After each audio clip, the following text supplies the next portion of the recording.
Okay, today we're going to talk a little bit about the best historically accurate Westerns. And this is a very contentious subject, but it's one that I'm passionate about. Let's establish the ground rules. Number one, and that is there are basically three levels to watching a Western. Okay. The first one is you don't really care about historical accuracy. You just want to hear a good story. You want to watch a good story. The second level is you wonder, wow, I wonder if some of this might be true or how true is it? And then the third level is you actually stand up and look at the screen and you say, what kind of idiots would use an 1892 Winchester in a movie portraying events in 1881 and it should be an 1876 Winchester? And that's basically my mental well-being. Please don't call mental health on me again. We call ourselves the maniacs, the True West maniacs, and we argue incessantly about what makes a historically accurate Western, who cares, and what does it actually mean.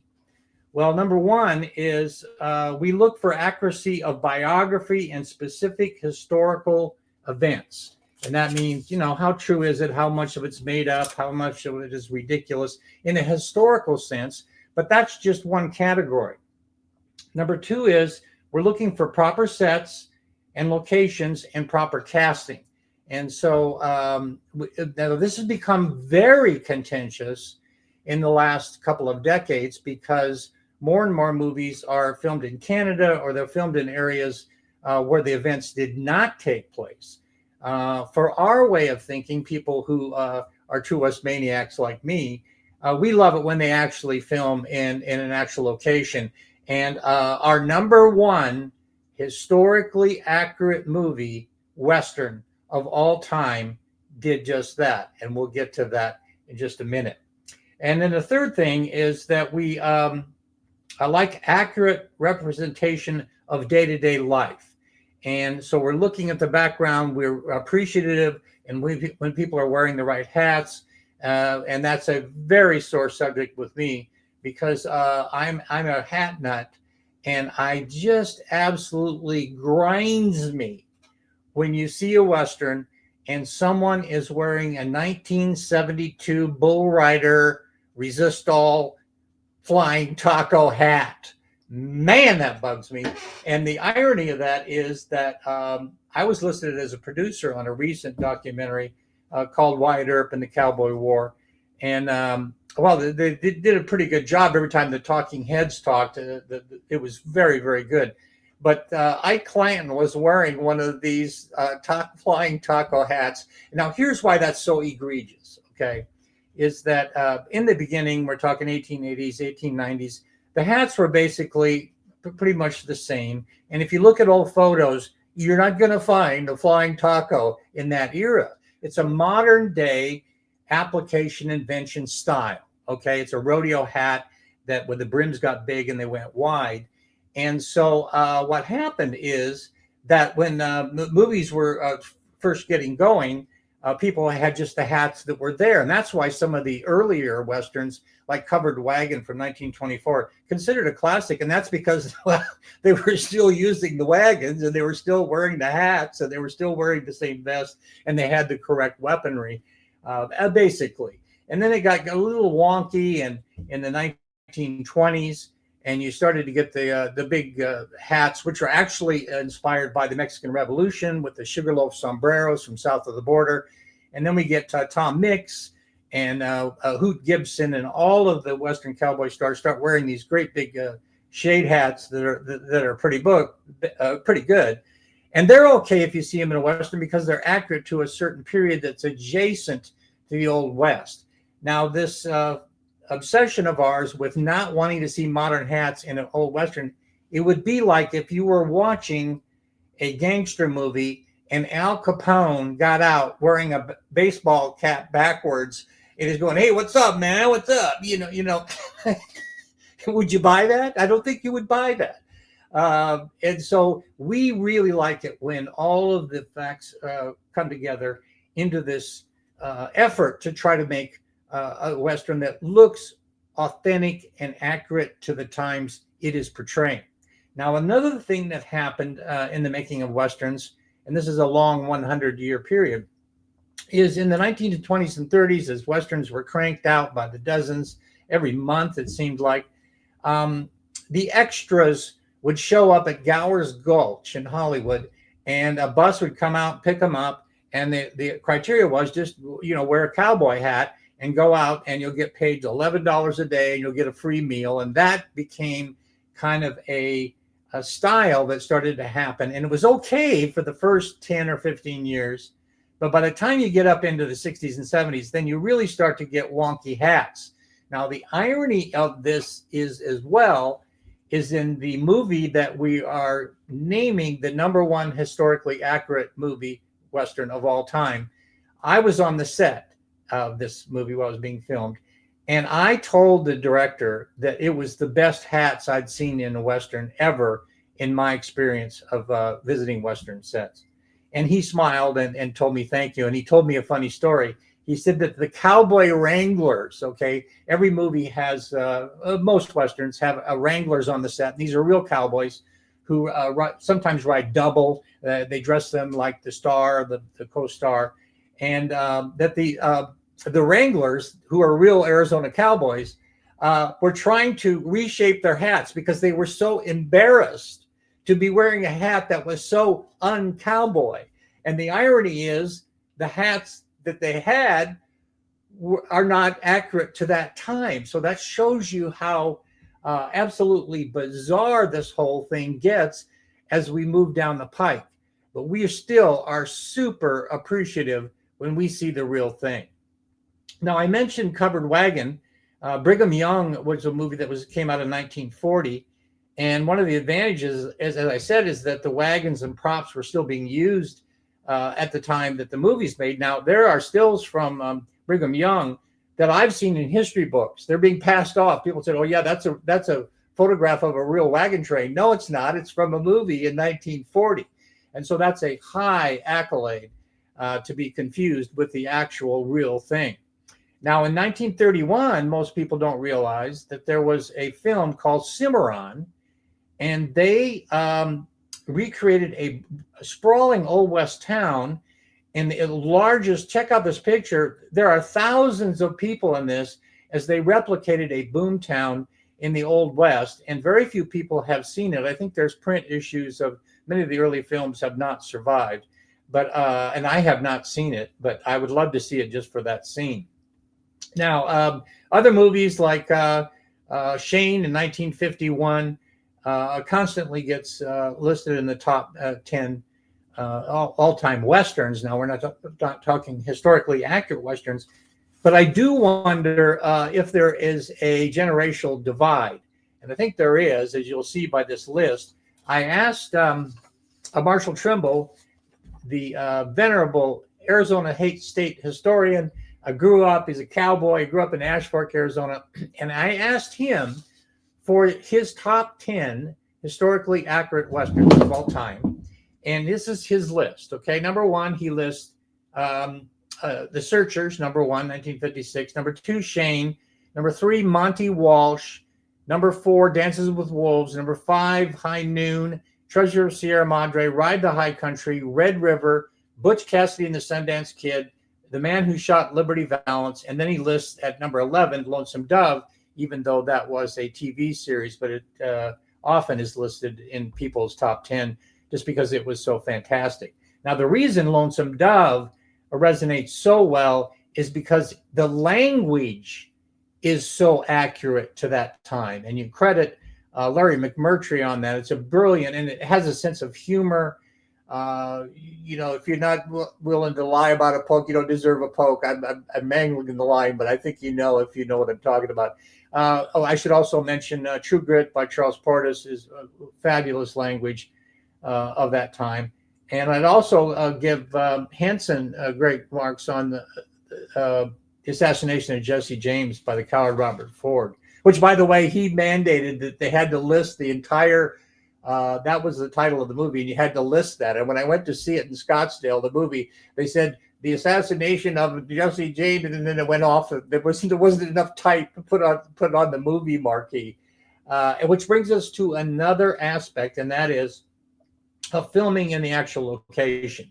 As I mentioned, our most historically action Western was filmed on the actual locations where it happened, but not true with the assassination of Jesse James, which I would consider one of the most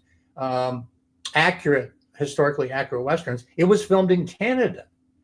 And but they made such good use of it. It's brilliant in how it portrays the Missouri backwoods. And I couldn't really spot, when you see the movie A Ride with the Devil, that was filmed right on the spots in Missouri and stuff. They filmed on the actual locations. But I have to give a bye to the assassination of Jesse James because they really pulled off the Canada thing. All right.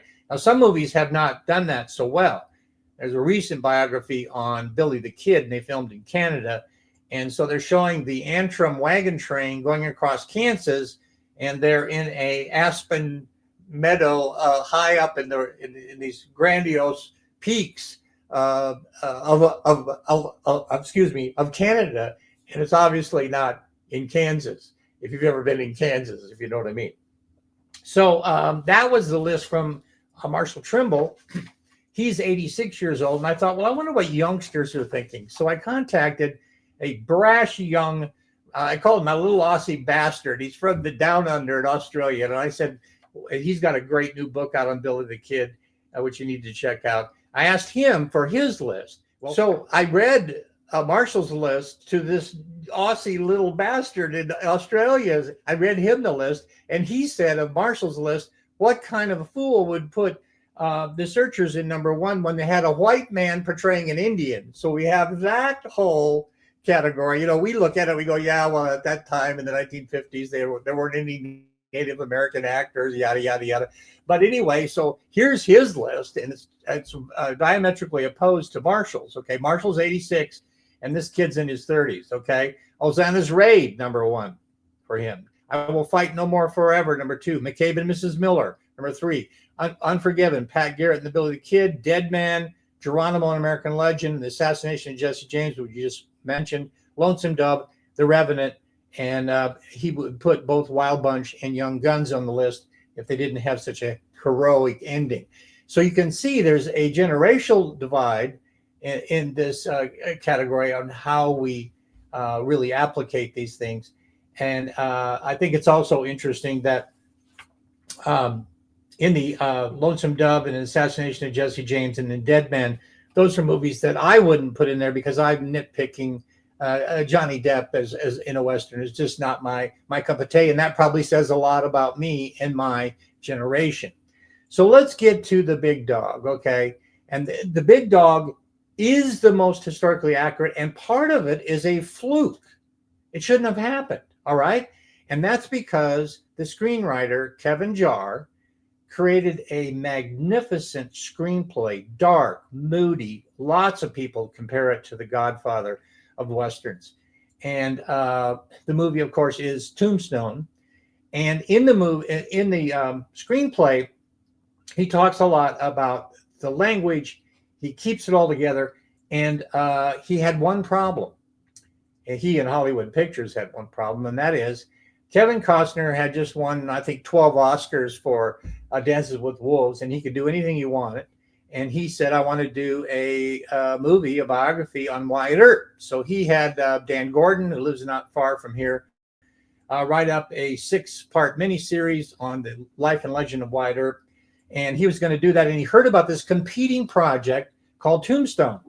And so he did, the studio did a kind of a nefarious thing. They went and bought up all the leather gear for holsters and stuff, El Paso Saturday, so that they would be busy for the next 2 years. And Tombstone couldn't use them. And then they went to Western costuming, and they did the same thing in the costuming.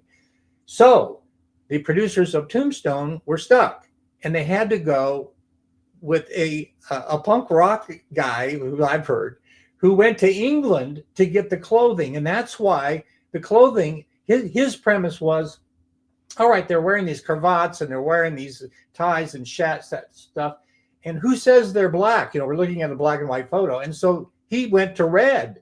So what's so amazing is it accurate? I don't know, because like I said, those are black and white photos, but it's made it different, and it made it really super authentic. As I said, I visited the set in June 9th, 1993, and it was at Baba Kamari in Arizona, which is near Sonoyta, Arizona. And a friend of mine, Jeff Morey, said, "Do you want to visit the set?" And I said, "Yes." And I went out there, and the first thing I noticed was I told Kevin Jarre that I thought these were the best hats I'd ever seen in a Western. The hats swoop up, Johnny Ringo, Curly Bill. The hats are they're just right on the money. And then not only that, the weaponry is correct. The language is right from the historical record. All right. When Ben Sippy says that the Oriental is becoming a real slaughterhouse, that's right from the newspaper. That's an actual quote, okay, that he used. He does this a lot. I'm Your Huckleberry is the most famous one. And anyway, because they were shut out from using costuming from the Wyatt Earp movie, their movie rose up higher. Now, you'll notice that Tombstone wasn't on either list. Actually, it is not on either list from Marshall Trimble or from James B. Mills. But in the last 5 years, that movie has gone up in stature every year. And Scottsdale Museum of the West just did a new poll of their members. And Tombstone is now considered by them to be the #1 most historically accurate Western of all time. Now, isn't that funny? When it came out 31 years ago, it was okay. And Wyatt Earp, the Kevin Costner version, was considered the big dog in the fight. And they spent something like $55 million. They spent $1.7 million rebuilding Dodge City at Cook's Ranch, south of Santa Fe, New Mexico. I visited that set, and I was talking to the designer, and they had these saloons that had 5 faro tables with the correct faro labels on every table. They had Victorian paintings coming off the wall, tipped out like they really did in Victorian times. And I said, "This is the most accurate saloon I've ever seen in my life." And in the movie, it's on the screen for like 1.5 seconds. And then I said, "You spent 1.5 million on replicating Dodge City in 1880? I said, "What did you do for Tombstone?" He said, "Oh, we just moved over a street." And I thought to myself, 1.5 million replicating Tombstone, Arizona. You could rebuild my hometown of Kingman, Arizona on Bell Road in Phoenix for that amount of money. Isn't that absolutely phenomenal? So there you have it. Of course, all of this, what that really proves is that we love Westerns. We are maniacs. We love arguing about this, and we love nitpicking and finding out about how they did this and did that. And we really appreciate it when they go the extra mile. Now, the punchline is probably summed up best by Dave Barry, the comedian or the humorist. He said that there's a fine line between hobby and mental illness. I'll leave it right there on that note, and you can decide for yourself.